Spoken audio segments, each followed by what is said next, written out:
आज हम बनाने जा रहे हैं उपवास वाले आलूओं की सब्जी। तो यहाँ पे मैंने आलूओं को छोटे छोटे टुकड़ों में कट करके रखा हुआ है।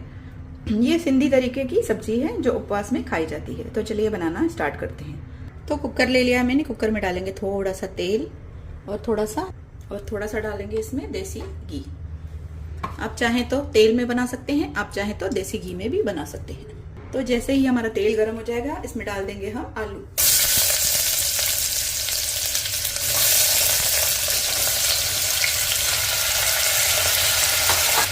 इसके साथ ही इसमें डाल देंगे सेंधा नमक। अब इसे चला लेंगे 1 मिनट के लिए।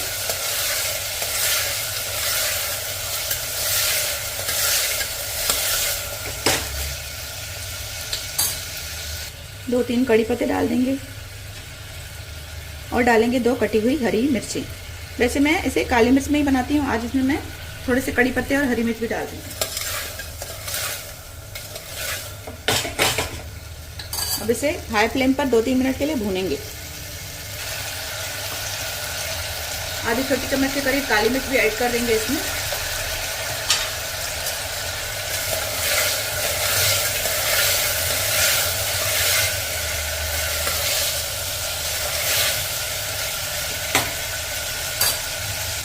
और 1-2 मिनट भूनने के बाद जब ये नीचे से लगने लगे तो थोड़ा सा पानी डाल देंगे इसमें।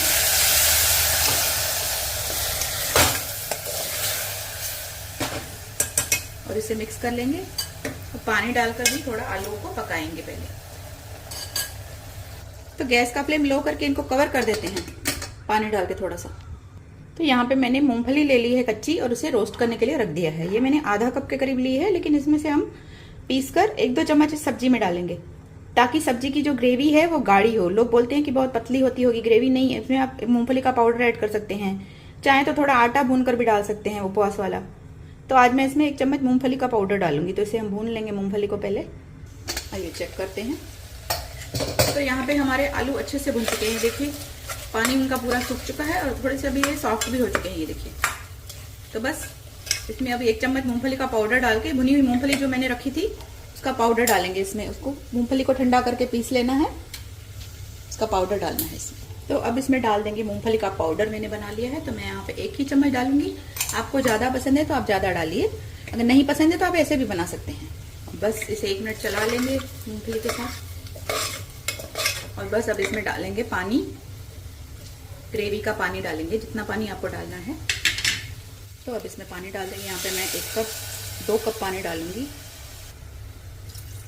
क्योंकि सब्जी जो है ये ग्रेवी में ही अच्छी लगती है। ये आलू पकेंगे तो ग्रेवी हमारी गाढ़ी हो जाएगी। बस अब नमक और मिर्च को चेक कर लेना है और इसे सीटी लगानी है।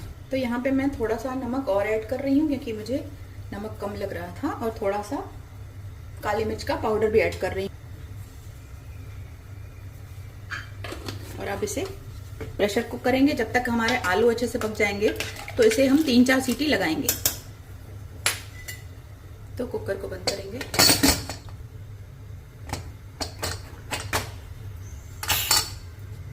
तो 5 सीटी हो चुकी है। आइए सब्जी को चेक करते हैं। तो सब्जी हमारी ये देखिए अच्छे से पक चुकी है और ग्रेवी भी आप देख सकते हैं इतनी गाढ़ी हो चुकी है। देखिए मैंने इसे 5 सीटी लगाई, क्योंकि इस कुकर में थोड़ा सा लेट गलते हैं आलू। लेकिन अगर आपका कुकर सही हो तो आप इसे 2 या 3 सीटी ही लगाएं। अब इसमें थोड़ा सा हरा धनिया डाल रही हूं मैं। इसे गर्मा गर्म राजगिरी के आटे की पूरी के साथ सर्व करिए। तो सब्जी हमारी तैयार हो चुकी है। आइए इसे सर्व करते हैं। तो फ्रेंड्स हमारी गर्मा गर्म आलू की सब्जी तैयार सर्व हो चुकी है राजगिरी के आटे की पूरी के साथ और नारियल की चटनी के साथ। नारियल की चटनी की रेसिपी भी मेरे चैनल पे है और राजगिरी के आटे की पूरियों की रेसिपी भी मेरे चैनल पे आने वाली है। तो ये देखिए इसी तरह से सर्व करिए। और रेसिपी पसंद आए तो प्लीज़ फ्रेंड्स लाइक करिए, शेयर करिए और मेरे चैनल को सब्सक्राइब जरूर करिए। Bye bye friends, take care.